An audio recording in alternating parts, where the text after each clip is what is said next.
Welcome to The Creative Influencer, where we discuss all things creative with an emphasis on influencers. The Creative Influencer is hosted by John Pfeiffer. John is an entertainment attorney in Santa Monica, California, who represents influencers and other creatives.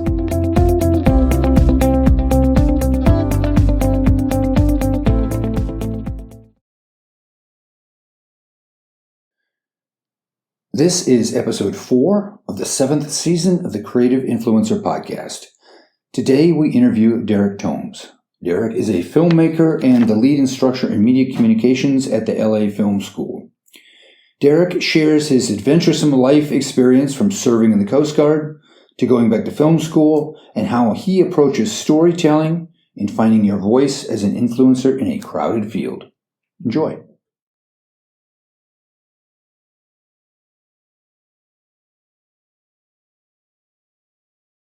I am joined today by Derek Toombs. Welcome to the podcast.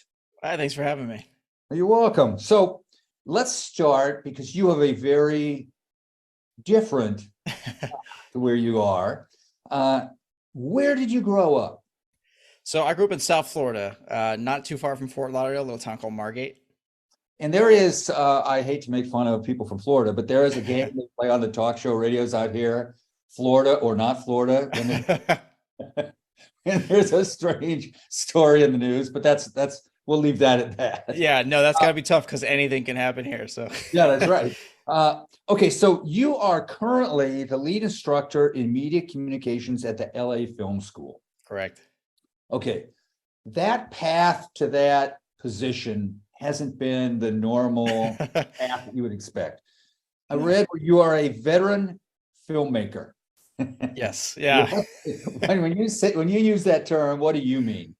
Yeah. So yeah, I do have to specify that it doesn't mean like I was like a grip on, I don't know, like Chinatown or something like that. I'm a veteran and a filmmaker. So I did a little under 8 years in the Coast Guard and left to pursue my dream of filmmaking. Now, just because it fascinates me, how did you pick the Coast Guard? I picked the Coast Guard. That's kind of a wild story. I was actually being recruited pretty hard for the Army. This was not too long after 9/11, and it seemed like just the thing to do. It just felt so right. And I was talking to somebody, and I was young. I was still in high school. They were pulling me out of class. I'm talking to people in the cafeteria, just kind of hanging out. It seemed awesome. And I was young and dumb, and I wasn't thinking about what could happen to me. But it occurred to me that my job, should I join the Army, was to train to kill people. And I was like, oh, that's not something I want to do at all. And so I knew I wanted to serve my country. And as a Boy Scout, we used to camp out on a Coast Guard base, and those guys seemed really cool. They were on the water. I love being on the water, and it just seemed like a much better fit for what I wanted to do. And that's how I wound up there. After Coast Guard, you ended up going to film school. Mm-hmm. Why film school? So film is something I've been interested in since I was a kid. I used to make little videos with my toys, with dad's camera and stuff like that. And so what I really wanted to do after high school was go to film school, but I didn't get into the choice that I wanted to go to. And so I was going to community college and I stank at it. I was only getting good grades in the classes that interested me. I just had no, focus or drive really. And so that's kind of what prompted me to join the Coast Guard, because I was like, well, I'm just blowing through money going to college and I don't like it here. So once I had done, 2 enlistments, I was like, I think it's time, I'm going to kick myself if I don't make an honest go at this. And so I decided I was going to get out, go to film school, and just go from there. And how old were you at that time when you went to school? By the time I graduated, I was 32. And so I was like the one old guy in my class. And the veteran. Yeah. Okay. So apropos to nothing, and we'll come back to the film in a second, but I read where you were a stand-up comic. Yeah, I did that. Also, I was in the Coast Guard. So I've always been kind of a creative spirit. I've always had a performative streak. And so, there's not a ton of outlets for that in the military. And so I always found little pockets where, in stand-up comedy, open mic nights and stuff like that was a place that I could get that out of my system. That was a lot of fun. So back to the real topic. Tell me, I'm going to throw you a real softball question, but tell me about the LA Film School so we can kind of set the scene.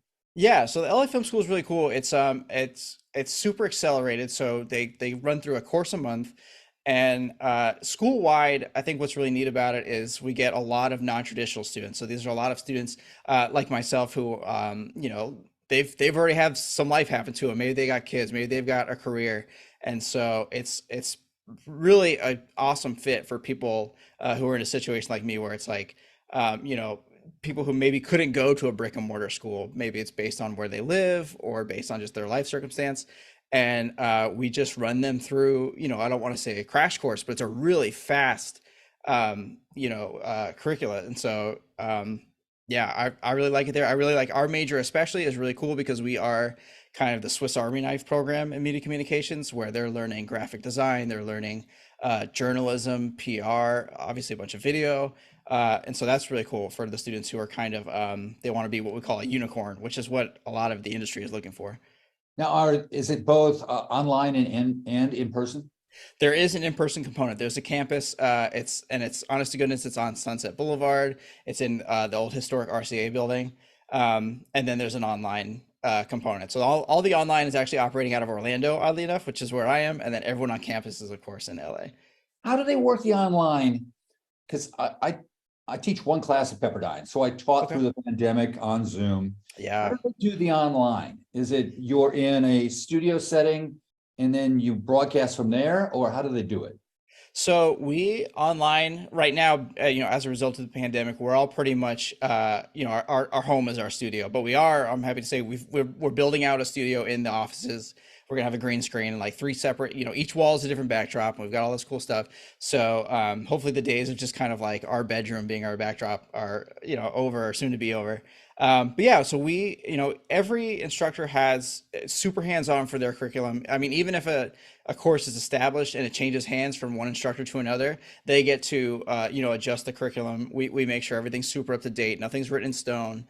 And so the instructors really have their fingerprint on their courses. We're present in all the videos where if they're watching it kind of asynchronous, they're still seeing us, our face and stuff like that. And then at least once a week, we're getting on Zoom with them, offering extra lessons, and they can reach out to us for like a one-on-one anytime.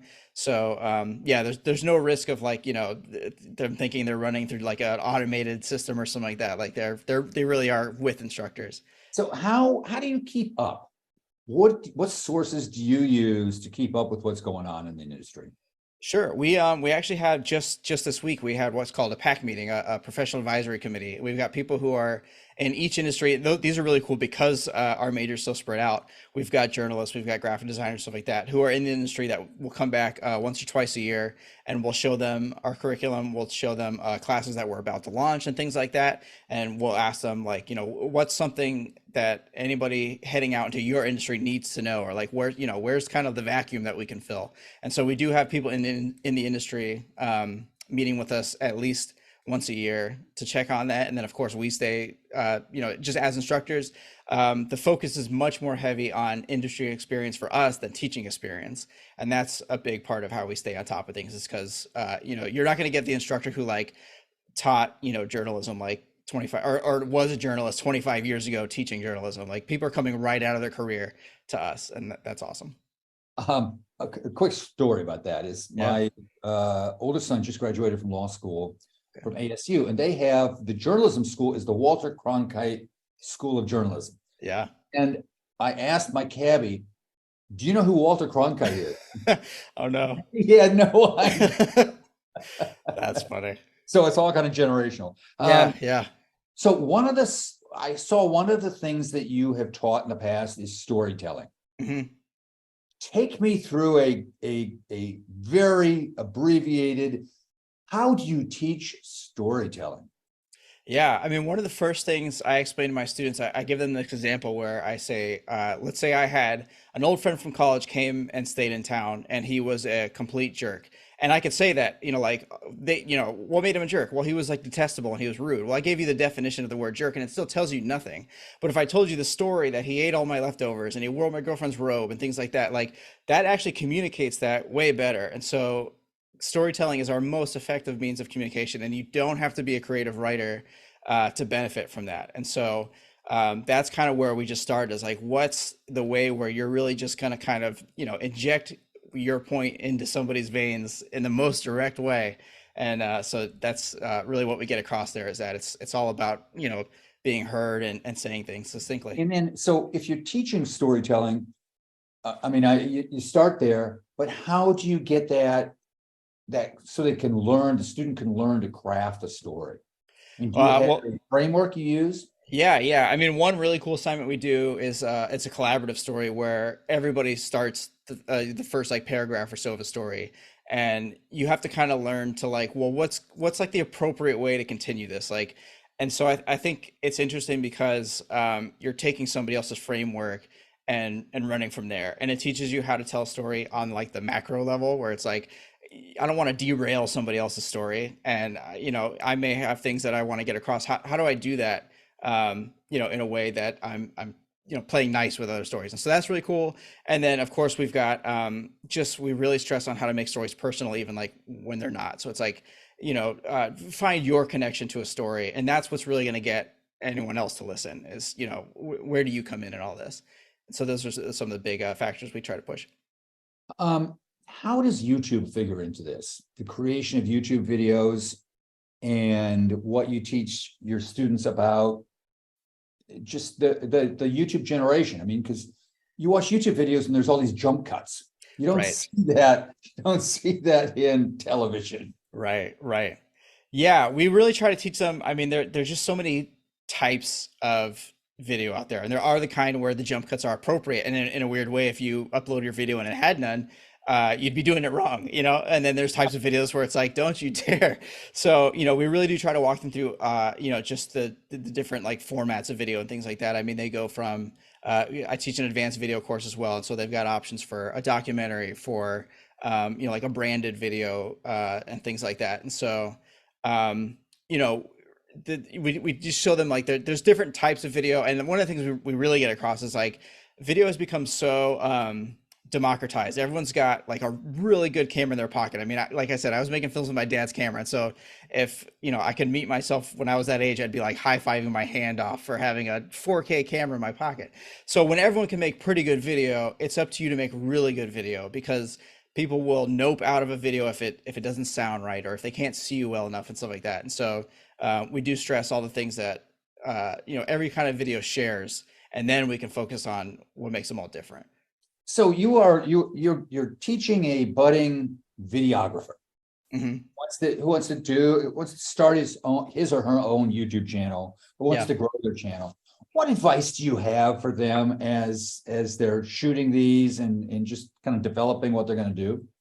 Yeah, one big thing I try to teach, and it's something that I sort of learned doing comedy, and that was to make sure that you have sort of an on-stage or on-screen or just creative persona. There's got to be, you can't just shotgun out any time of video that you'd like to make or to see. Like, you've got to kind of have, and you'll develop it over time. You don't have to have it right away, but there needs to be a reason that people are watching your videos versus just like any video that's on that same topic. And so the same goes for like, say, podcasting. Everyone wants to make, I'm going to make a podcast about movies, where there's like 1,000 million of those.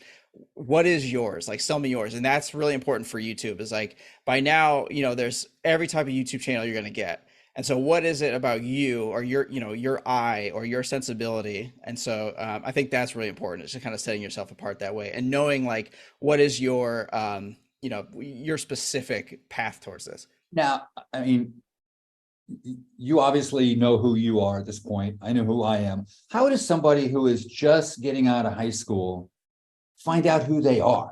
How can they identify their unique? I mean, what kind of exercises do you take them through to identify this is really what makes you unique? Mm-hmm. Go with it.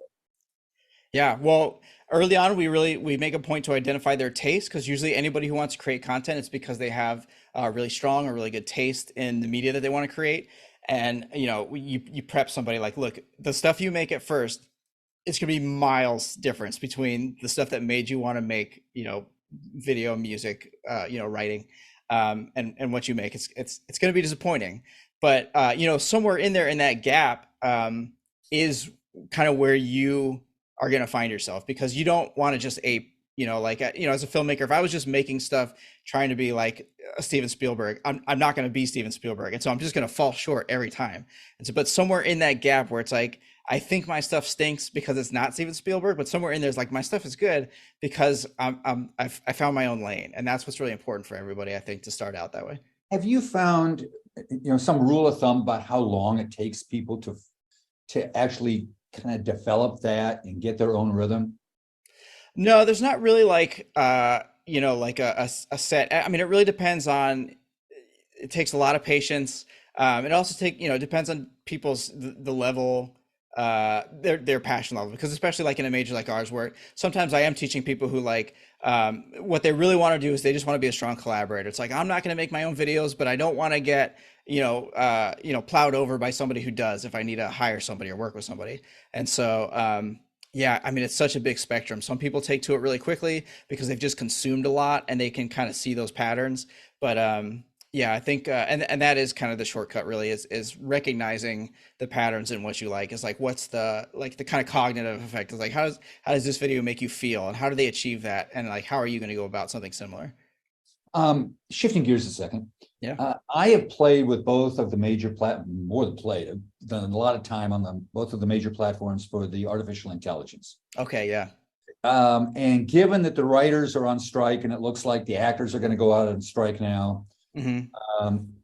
what do you see as the benefits of using AI in creating content, and then the downside of using AI in creating content?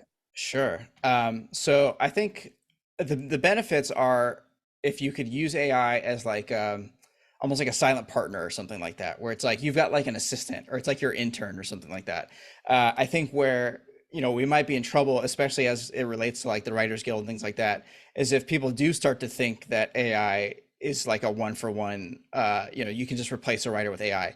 Because I have experimented, like, I as an exercise, I was working on what was it, like a detective story with AI. It's like, let's see how this does. And like the things that comes up with are like, well, in act two he should find clues, like, of course. And so I compare it to like you're working with a teenager who's like only kind of interested in what you're doing. It's going to give you like, yes, you're right, he should find clues in act two, but like, I'm going to need to give it more if I want something back. And so I think AI is going to be a terrific tool. I think it'll get to where it's as accepted as like spell check, to where years down the road, you'll almost get shamed. You'll be like, did you run this through an AI? Because like this reads really poorly. You know what I mean? That's the kind of stuff that, you can get it to help you out. But I certainly wouldn't use it as like, a load bearing piece of the creative process, because it's really, it can be clever. It can give you things that you didn't think of, but those are coming from somewhere else. And so it really is important that you're giving it, you're doing the heavy lifting. Have you found that your students are using AI as not just as an intern, as you put it, but Right. as the primary author?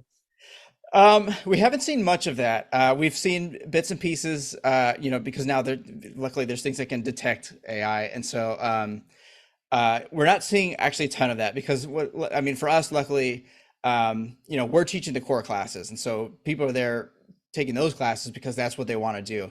I feel for the gen ed people, because I suspect they're going to see a lot more of that until we kind of work out the kinks on like how to explain to students. And it just becomes, it's like the calculator. They always told you you're not going to have a calculator on you all the time, and we do. And so it is nice that that's like a tool, but we still need to learn math and stuff like No, that. that's a great example, because I was told you're not going to have a calculator. You got to know how to do it. Right. Who knew that you would have a video camera and a calculator with you? Yeah. Um, uh, okay, so what is your prediction? Just AI. Let me back up. The writers are all scared of AI at least reducing the number of writers in the writers' room. Mm-hmm. So that we can have AI do the first draft, and now we only need 2 to polish, as opposed to 6 or 7 sitting around. What do you think it's going to be? What's your prediction about what's going to happen with that? Yeah, unfortunately, I think we will see a bit of that. I think what's the real fear is not the AI itself, but it's just that, production companies are going to get their hands on it and Right. they're going to see, they can save money, and they will. But, I think that I mean, already we're starting to see with, I'm a big Marvel fan and things like that, but you already are starting to see complaints that things are a little bit derivative, or things are the same. And I mean, I can only imagine how much more that will be the case with AI. And so I think people's tolerance for things that like are just kind of by the numbers is already low enough that even if you can save money on it, you'll lose money, because people just aren't going to want to see that kind of stuff. Um, kind of jumping around, Mhm. but it fascinates me, the approach. One of the things I saw where you use the classroom, you approach the classroom like assembling an obstacle course for students. Yeah. What does that mean? So yeah, I think uh, more than because we're not brick and mortar, and we meet once a week or so, but I'm never gonna like be the teacher who gets to kind of sit on the corner of the desk and just lecture. And so what I need to be doing is kind of laying out this what I call like an obstacle course, like a field day type deal where um, I recognize things that I learned maybe I think too late or challenge me or whatever, and you just kind of you give them the tools and then you say like try this out like let me see how you do with this. And so we're very project based, we're very activity based, just program wide. Quizzes are kind of the exception that proves the rule. Like there's very few quizzes, or definitely like no matching stuff and things like that. We really are activity based, and so what we really are doing is just kind of setting up this kind of it's like a video editing challenge or a journalism challenge that you get to complete each week. How many different areas of expertise are there? Like, I mean, what if you went online to look at what was offered, Mhm. what's the spectrum? I mean, what's weird is, I mean, it's wide, but it's like overlapping is what we're finding, and that's we talked about how across the industry they're looking for like unicorns, and at new student orientation we showed them this slide of like a journalist. But what's interesting is we explain to them it's a journalist standing in front of a camera, they're on site, and so you figure this person probably wrote their own story. It's very likely there's no camera person. They set up the camera. They probably loaded what they wrote into a teleprompter with like an iPad or something like that. They're probably gonna hop either like in their journalism van or just in a coffee shop, edit what they just shot, and send it off either to an agency that they work for, or they're just gonna put it up on their own blog. And so it's like you look at somebody like that and you're like, well, what do I call what that person does or is? And so you're looking at all that kind of melding together, and that's in quite a few of the classes we do like a job search, and they realize like how many jobs are like adjacent to what like storytelling, for example. Like one of my students found there was like a snowmobile tour guide in Alaska, but they needed them to tell the history of like every place they took them, so they need like a storyteller who can ride a snowmobile. Like it's wild. And so I mean it's very vast, but everything is media, everything is communication. So, I think less and less we're seeing just like somebody who's strictly a journalist or who is strictly in PR. But yeah, there's a ton. I mean, in our program alone, we do focus on journalism, graphic design, photography, videography, web design, and it's all kind of interlinked. It's wild. Now, is this something that if somebody didn't necessarily wanted to get a certificate at the end of the day, but was just interested in a particular topic, they could come in and take a couple classes?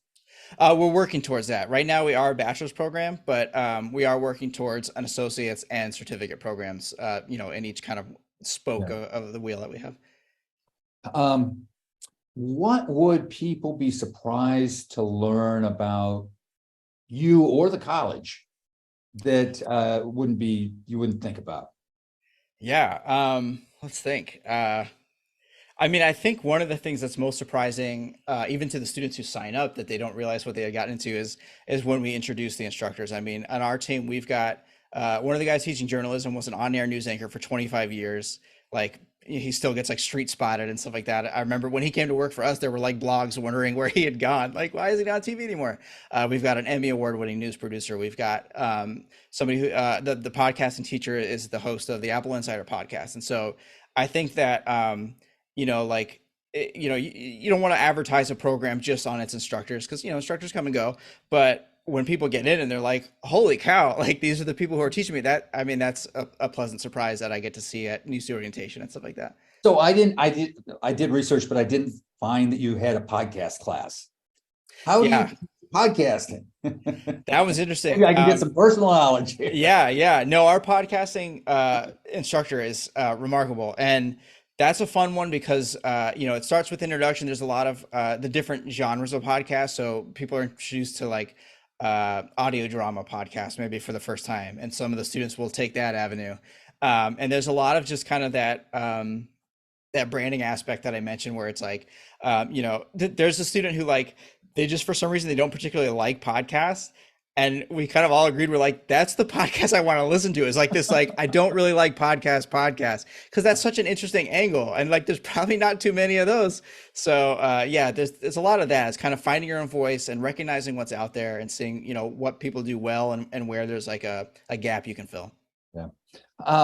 So my last question, or second to last question. Okay. What are you working on? What are you working on now? So me personally, I've got 2 short films kind of wrapping up their festival season. This is my first year really doing a festival run. Usually I just put stuff out on YouTube and stuff like that, and that's been really cool. And I'm ramping up production on my first feature. I'm doing like a sci-fi adventure story about a park ranger who discovers that there's UFO phenomenon in his national park. And I'm really looking forward to that. I'm still kind of writing, and that's kind of an interesting process because I'm writing for something super indie. I'll like write, and then I'll go location scout and be like, "Can't I even do this?" and so it's kind of a cool process. But I'm really excited about that. So yeah, it's kind of what I'm working on lately. And then of course we like I said, our majors, our program is relatively new, so we're wrapping up our last few classes of curriculum development. So I'm working on that at the school, and that's always fun. That's one of my favorite parts, is getting to develop the class. So that's exciting. We're about to have our first graduate and stuff like that. So it's a really exciting time. A lot going on. So last question, where can people find you and find the school on the internet? Sure. So the school is just pretty simple. It's just the LA Film School website, which I believe is just the initials, lafs.com. And then myself, probably best bet is Instagram. So my studios is kind of a mouthful. It's Newfangled Motion Picture Company. So you can find me on Newfangled MPC, and that's on Instagram. And we, the LA Film School has a TikTok and things like that. They've actually got a pretty fun TikTok. They participate in a lot of the fun, like sounds and things like that. So check them out there. Thank you. That's it for this time. If you enjoyed our podcast, please write a review on iTunes and tell your friends to subscribe.